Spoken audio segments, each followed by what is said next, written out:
Hey guys, it's Mike McElwain with another episode of Workout 101 on WorkoutTrainer.com right here at Total Body Fitness Gym in Oak Park, California. Standing cable crunches. We've gone over kneeling cable crunches, but I saw somebody, actually a couple people doing a version of the standing cable crunches in the gym the other day, and I was beside myself just because I never like going up and actually trying to offer some advice, but these folks kind of needed it. One of the things about a standing cable crunch, when you're doing abs, it's very important, not just abs but anything, to understand line of pull versus line of resistance. Okay, what that means is when you're pulling against a resistance, pulling or pressing, so you could be doing bicep curls, for instance. If I'm doing triceps extension, my line of pull is straight down. Okay, I'm moving the weight straight down. The line of resistance is the direction that is pulling the opposite way that I'm moving.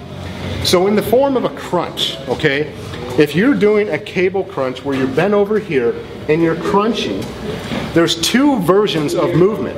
There's vertical movement, which means my chest and my head is going both lowering down, but also because the way that my abs and the muscle fibers are aligned, I'm pulling in, and I have to crunch in order to contract those muscle fibers in the abdominals to get a contraction and have those muscle fibers stimulated. So when I'm doing something like a cable crunch or standing cable crunch, the direction of this angle has to actually be consistent and provide constant tension for the direction that I'm moving. So this is what I saw.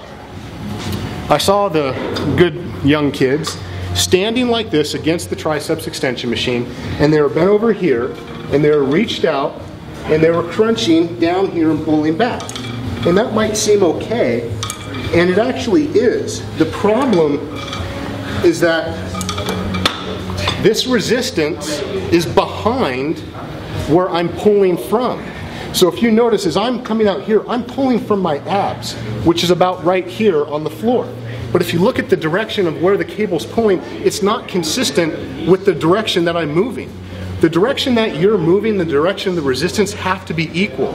You cannot have something behind you and then move in that same direction. So right now the resistance is pulling me, yes, up, but it's also positioned behind where I'm actually pulling from.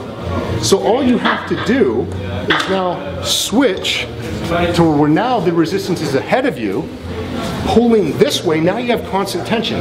As I come down here, I have resistance, and because this cable is at more of a 45-degree angle, that is going to provide constant tension to the muscles the entire time. So as I come down here vertically, I'm getting resistance, but also as I come back here horizontally, as I'm moving back, I'm also still getting resistance because it's pulling in the opposite direction that I'm moving, okay?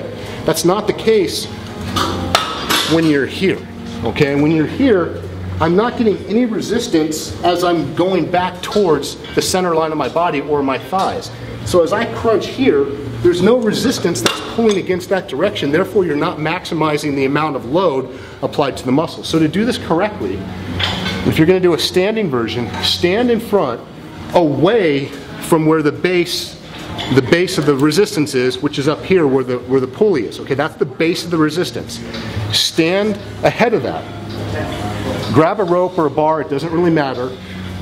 Come here, stand upright, bend over at the waist, okay? Not at the back here, you don't want to bend at your back.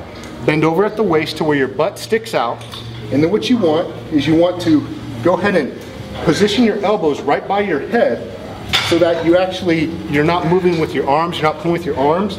If you do this and you squeeze your head with your elbows, that means that you're in a locked position with the weight or the resistance.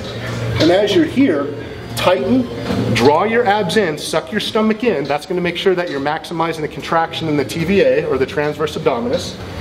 And then from here, you're just literally moving your elbows to mid-thigh. Here, and crunching.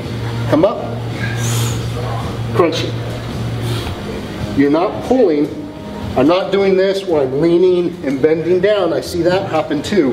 You're literally from here, rotating. The only part that should be moving is your waist, here to here. That way you're actually just using your abs and nothing else to have the movement happen, and you're not messing with the movement pattern or the constant tension applied to the resistance of your the constant tension applied to your abs, which is giving you maximum amount of resistance on that muscle group, okay? So this is the standing cable crunch performed the right way. Now, if you guys want a workout program that I designed, as well as hundreds of other plans that are free, there are optional upgrades for advanced features, but you guys sign in, log in, become members of the site, guys. You'll have access to all this great content, as well as all the applications where you can download the workouts using our iPhone and our Droid apps, and go to the gym, start writing down the programs. Forget writing them down, forget turning out in the magazine. Get a structured plan together on the iPhone or the Droid app, go to the gym and get it done. If you guys have any questions, ask me either on Facebook or in the community section. There's a trainer tab. Find me, ask me a question, and I will answer it. Until next time, guys, this is Mike McElwain with another episode of Workout 101 on WorkoutTrainer.com right here at Total Body Fitness Gym in Oak Park, California. Take care.